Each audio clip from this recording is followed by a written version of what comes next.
ஐயா நீங்க கேளுங்க நியாயத்தை.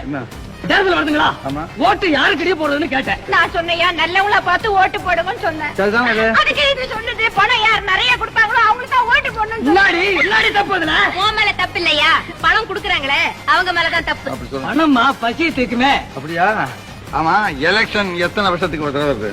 3 வருஷத்துக்கு ஒரு தடவையும் வருது, 5 வருஷத்துக்கு ஒரு தடவையும் வருது. பசி எத்தனை வேலை வருது? ஒரு நாளைக்கு 3 வேளை வருது. 3 வேலை வருதா? ஆமா, அந்த ஓட்டுக்கு எவ்வளவு பணம் கொடுப்பாங்க? 5 கொடுப்பாங்க, 10 கூட கொடுப்பாங்க. சரி, 10 ரூபாய் கொடுத்தாங்க வச்சுக்க. எத்தனை வேலை சாப்பாட்டுக்கு அது உதவும்? ஒரு நாள் 2 நாளைக்கு ஆகுங்க. அப்புறம் வருஷம் பூரா என்ன பண்ண போறேன்? பசியை தீக்கிறவங்களுக்காக 10 ஓட்டு போடுறீங்க. யாருக்கு இங்க ஓட்டு போடுறது? விஜய்